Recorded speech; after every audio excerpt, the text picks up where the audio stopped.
Good evening, everyone. Yeah, thanks for everyone who came, and thank you very much to Raymond and Katie for asking me to talk about something that I can't shut up about. I'm gonna get a few more drinks in me. But this is, hold on, let me just, all right, this works. So, like they said, my name is John LeFlore. I hail from Washington, D.C. in the States, and I'll have been in Japan 9 years as of next month. I'm currently working as a freelance video game translator, before which I was working in-house at Capcom in Osaka for 3 years. Between localization, production, and development, I've been involved in the game industry in some capacity for about 7 years or so. Today I'll be talking to you about game localization, sources of translation work, and the current state of the translation industry as it pertains to video game translation. I'm actually just curious, as a show of hands, do we have any translators or interpreters in here, professional, amateur, otherwise? Cool, all right. I'm going to be talking about my personal experience today. A lot of this is anecdotal. If we have any professional translators in the audience, I'd love it if you could chime in with your own experiences to give any aspiring translators out there more of a kind of rounded out view, or rounded out knowledge base when it comes to the translation industry.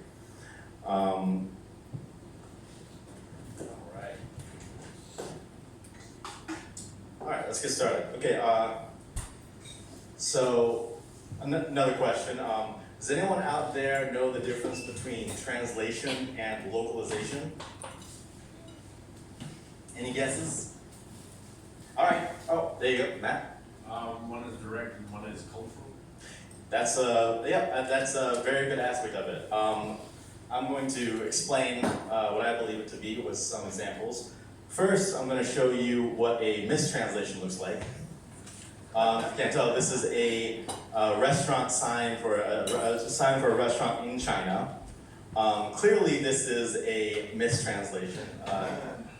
Next, I'm going to show you what is technically a translation from our good friends at Round One Entertainment. This is actually one of my favorite Japanese and English phrases. Do you like bowling? Let's play bowling. Breaking down the pins and get hot communication. Now, technically, this is a translation. It's a good translation. They took the Japanese, I can imagine what the original Japanese was, and they changed it into English. Let's see. Okay, now in stark contrast to that, I want to show you some examples of CocaCola's website front page, first in English and then in Japanese. So to native English speakers, this might seem like a clean, straightforward layout, very clear message, just a few select products. While this one, the Japanese website, may seem oversaturated, unfocused, perhaps overstimulated. To native English speakers, this might seem like a bad website. But it turns out that Japanese consumers like to have as much information as possible at their disposal before making purchases. And a layout like this was designed to fulfill that desire. You get as many of the products in a row as possible. It's kind of hard to see, it's a little blurry here, but they got all their campaigns at the bottom.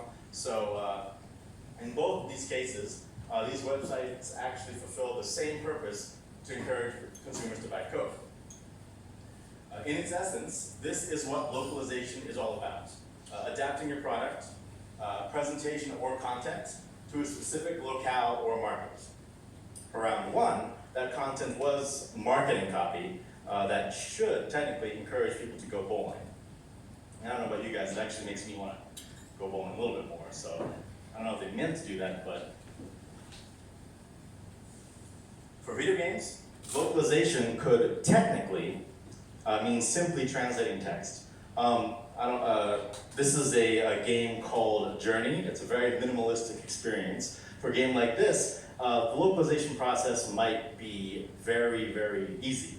Perhaps the translation of the PlayStation 4 trophies into multiple languages. In all likelihood though, localizing a video game requires adjusting some in-game content. This can include text layouts, the background, the images, the characters themselves, music in some cases, to suit the desired play experience for a target audience, causing changes in the game that could actually even end up getting reflected into the original Japanese version. One example of such a localization decision is the translation from English to German text. Now, German text takes up about, physically takes up about twice the space of any English source text. So if you've got a text box or any area where like the Japanese and the English just barely fit, that's going to be a big problem when you translate it into German. And that's going to require some sort of fix to get that to work. There you go. Oh, skip ahead a little bit. There we go. So, in the original version of The Legend of Zelda, Ocarina of Time for the Nintendo 64, music from the Fire Temple, included an Islamic prayer some developer pulled from a public sound library, only learning about the religious reference after the public outcry. As a result, they ended up having to replace the track in all subsequent releases or ports of the game. Underage girls dressed in skimpy outfits or otherwise sexualized in a Japanese game may have more layers edited onto their bodies, or the characters may be aged up to the point where they dodge criticism. Depending on how well or they do that or not, that might not actually work at all. I know this is quite blurry, but this is the best picture I could find about this. So China is seen as especially strict when it comes to game censorship, not allowing skeletons, a common game trope, into their games because they violate their policy on religion by, quote unquote, promoting cults or superstitions. Then again, some claim that this is simply certain companies self-editing, trying to anticipate any potential issues that could prevent their game from being published in that region, as is the case with World of Warcraft's Chinese publisher. It's these sort of decisions at the heart of the localization process. Localization may play on the lips of developers, game journalists, and gamers alike these days, but back in the heyday of 2006, when I first got interested in localization, no one actually paid attention to game localizers. Like a mechanic, engineers, or any sort of background location, the contributions only made headlines when a terrible, terrible mistake had been made. I don't know, so there you go. For those of you not familiar with this is quite a famous, old, bad translation. This character says, all your base are belong to us. Let's see. Okay, well, I've been going on and on about this for a while now, but honestly, this is at the heart of what I love about localization, and a big part about what inspired me to pursue a career in the video game industry. Now, to me,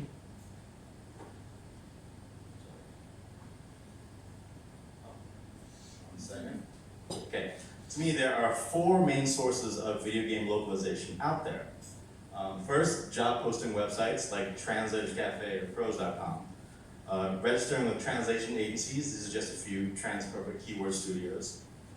Working in-house, either for game companies like the ones I've written here, or the agencies I mentioned above. And finally, working for direct clients.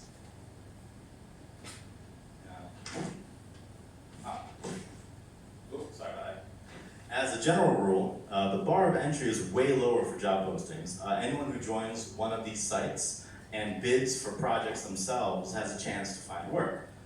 There's more work available on these sites than anywhere else, but at lower pay rates and little to no input on the final quality of the translated work. Now, as for these translation agencies, any translation agency worth their salt requires you to pass a translation test before registering with them. So the bar of entry is a bit higher.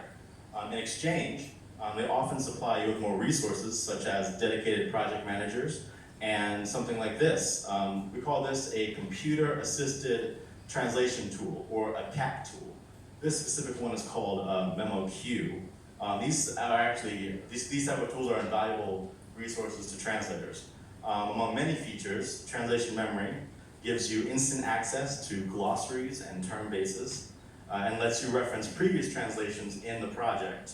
So if you've had a long ongoing project, you can see how you or perhaps other translators translated legacy terms, Or in the case of video games, you can even reference older games in the series. If it's something like Sonic the Hedgehog or Super Mario, where there's been lots of games and lots of translations before, they usually throw that into the mix.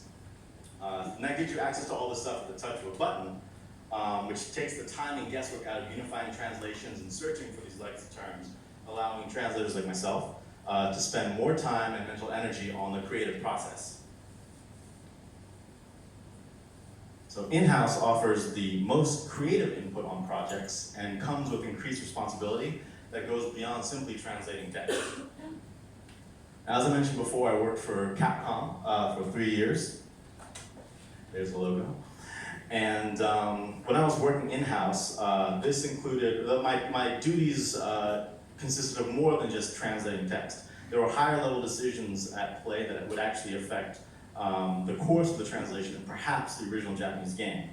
This could include, so I would translate from Japanese to English, but this would include managing translation from English into other languages, like the German that I mentioned before, playtesting the games themselves, and participating in quality assurance checks, public or like PR translations, and the actual submission process for getting games out to market. Depending on the project, I was sometimes even directly involved in the game's development.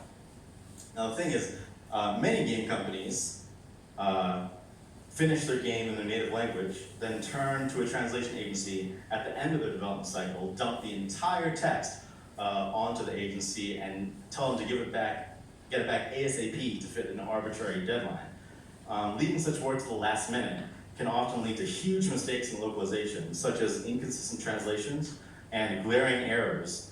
This is an RPG. This is kind of a famous instance of localization problems last year. It's called Ease 8, Lacrimosa of Dana. It's a very Japanese name. I just want to point out that, like, so these two areas here are the same place, but one is called the crevice of the Archeozoic era, and one is called the Archeozoic Big Hole, because they had multiple translators on the project and they didn't bother to unify anything. And it's kind of hard to tell here, but most English games don't have Japanese left in the English version of the game. Like, if this was so bad, the company had to apologize and had to patch in a completely new translation. Yeah, this is pretty rare. Capcom, however, engages in a practice called Simultaneous Development, which basically integrates the needs of localization into multiple languages early into the development process. Now, what that means is... okay.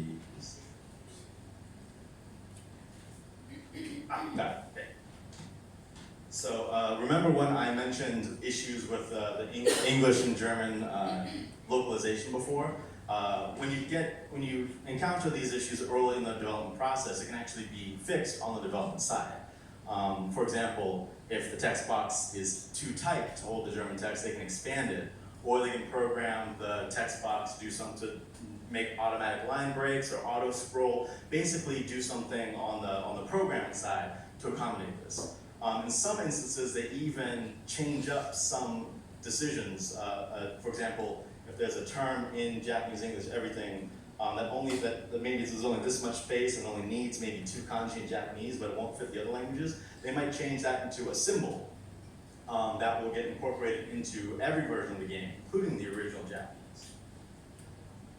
For anyone interested in learning more about Capcom's localization process, I'd highly recommend checking out Andrew Alfonso's talk on the game Monster Hunter he did at the 2016 Game Developers Conference. It's called Monster Hunter Worldwide, and it's available for viewing on the GDC website. Finally, direct client work is a weird mix of everything I've just told you about. There's not that much I can say in that, like, it's the direct client experience is as idiosyncratic as any sort of consulting work. While the other sources of work require you to prove your capability as a translator, by the time you've already established these clients, that's kind of already a given. Because of this, you get a lot more freedom in terms of creative input, time management, things like that. And both aspects require a higher level of self-discipline than I'd say any of the other 3 options require. How am I doing with time? You're good? All right. Just want to say now, just in conclusion, I just want to point out that now is kind of a weird and interesting time to be a game localizer. Online access to Japanese media seems to have created an actual dearth of talent in the field, as those who would have come to Japan to scratch that itch in previous years can do so now from the comfort of their home without having to engage in language or cultural barriers with the same level of investment that spawned the current generation of translators. Technological improvements for machine translation services, such as Google Translate and so on, seem to herald automation that could put many translators out of business. For the last decade or two, the Japanese games industry seems to be taking a back seat to Western game releases. Last year in 2018, Western games like this one here, Red Dead Redemption and God of War, topped the charts around the world. That being said, the Japanese game industry has taken an uptick in 2019 with releases like Kingdom Hearts 3, Sekiro, Shadows Die Twice, and the Resident Evil 2 remake gracing the top 10 bestsellers list so far. Improvements in machine translation algorithms may serve to automate certain translation fields, but this only serves to highlight the importance of creative choices and the ability to navigate cultural context necessary to not only translate text, as in the bowling example before, but to localize it to your target audience. And this is one of my favorite examples. This character saying, "How do you do this, sir?" or "What's crack-a-lackin' homie?" And finally, the point about the dearth of talent is actually, I wanted to put that in there to direct it at anyone in the audience who might be interested in becoming a translator. I can't tell you how many people I've talked to that are kind of interested, but self-veto themselves out of eligibility to work in the industry because of their own feelings about whether or not they're good enough. I hope this talk emboldens any of you out there interested in game localization to at least dip your toe to what I consider to be a fascinating and fulfilling field. That's it for me. Thank you very much.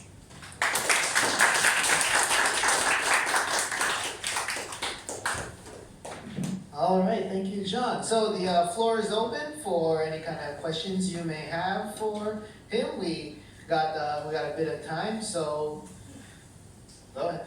I hope you're ready for some questions. Yeah, lay it on. And please speak up. So. Sure. Yeah, Matt. What do you find the most challenging cross-culture with localization? I think the most challenging part about something like game localization,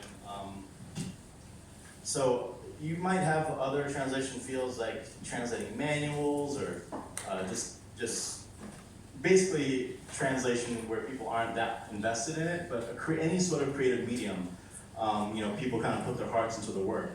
And it's really hard to, when you approach something that requires not only to not just you to massage it into your target language, but to actually have to approach someone and say, hey, this is actually, the idea of this is dodgy enough that we need to adjust it a little bit.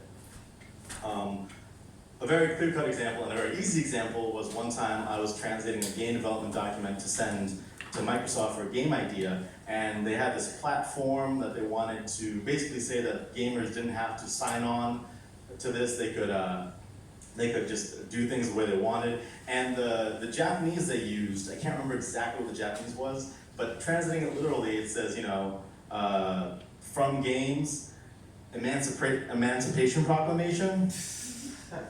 And I had to explain to them how that terminology has a very, very specific usage in the outside world, and perhaps we need to change it. That's very clear cut. They're like, oh yes, please, let's change it right now. But usually it's not quite so easy, and you need to make sure that you respect the person's vision and not just try to steamroll over them with your own concerns.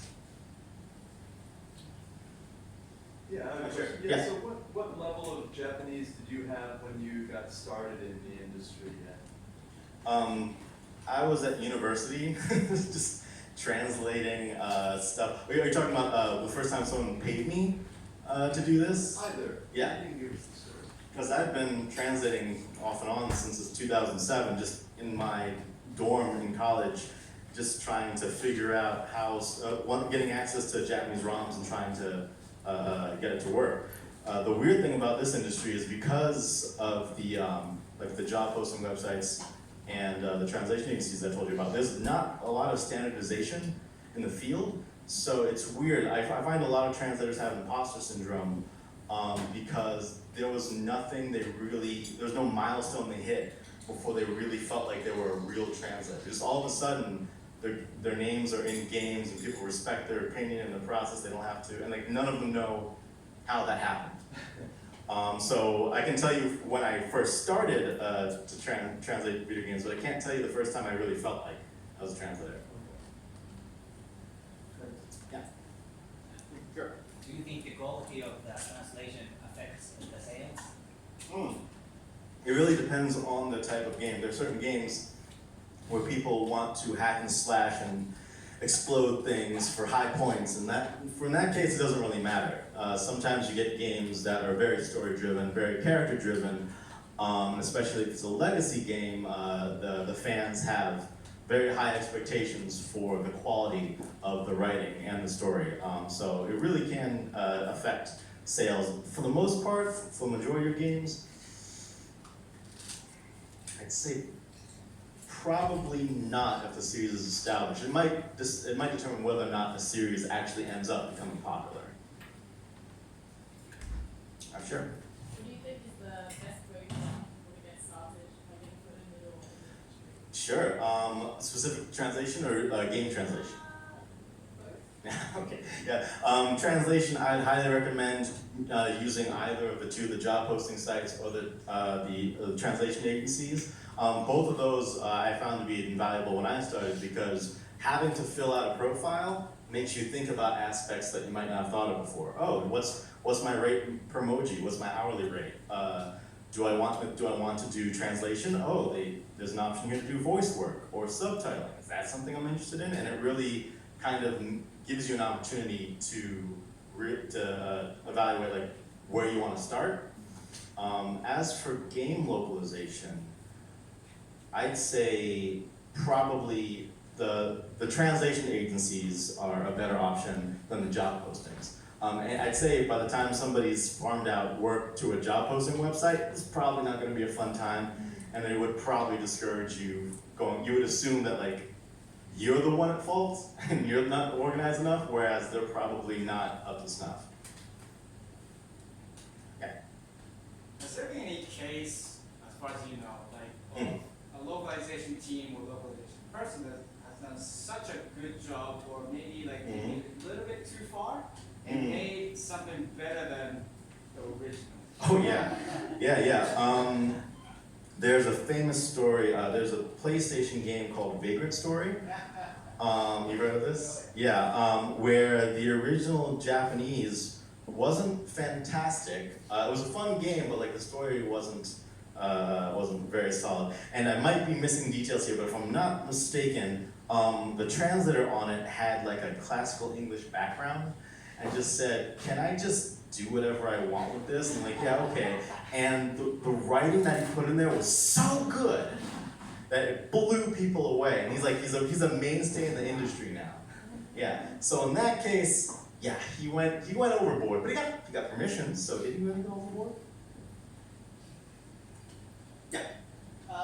In video games, there's a lot of specific made-up words in the world of the story.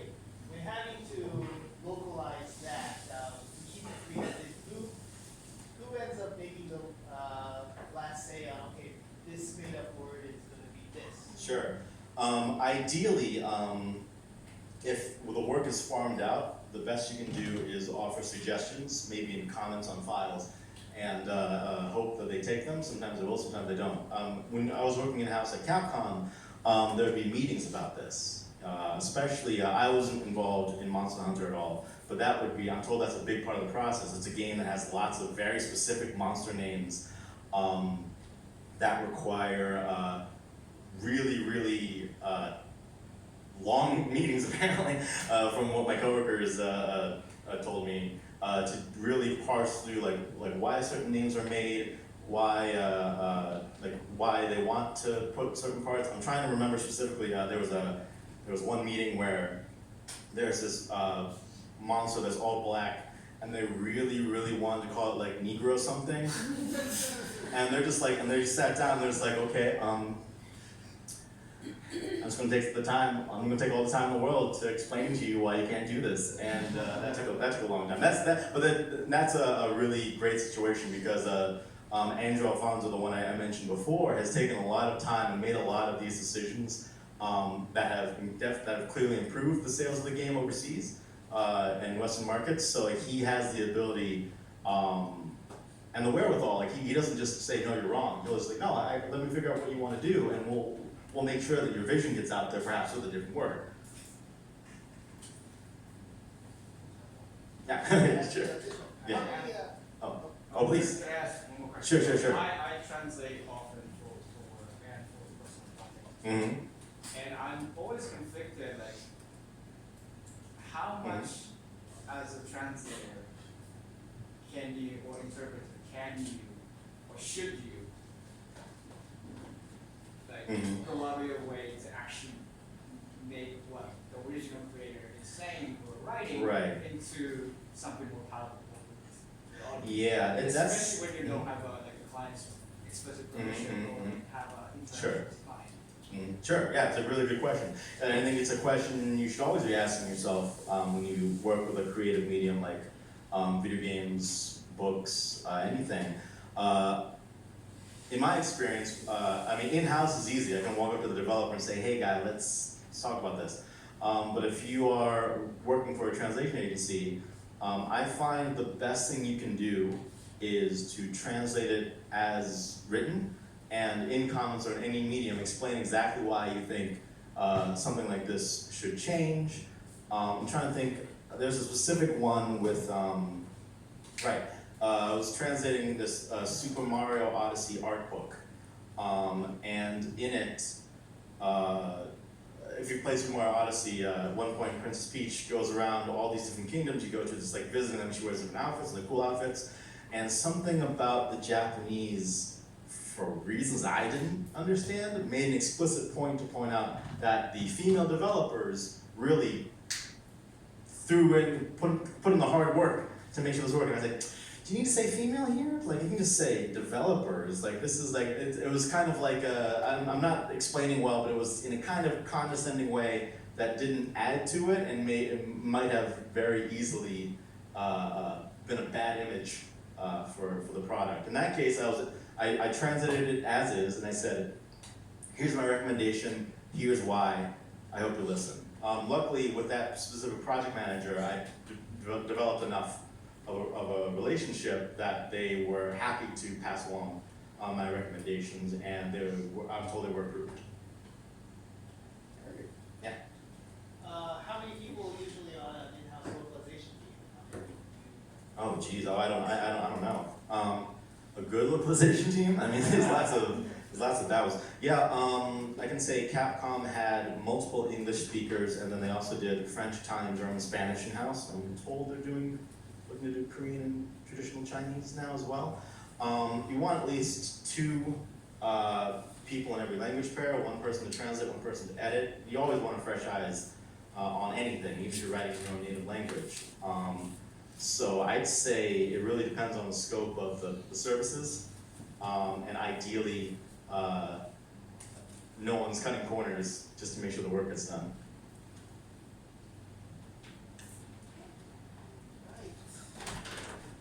If nobody has any more questions, I'd like to bring this talk to a close. Let's give another round of applause for John.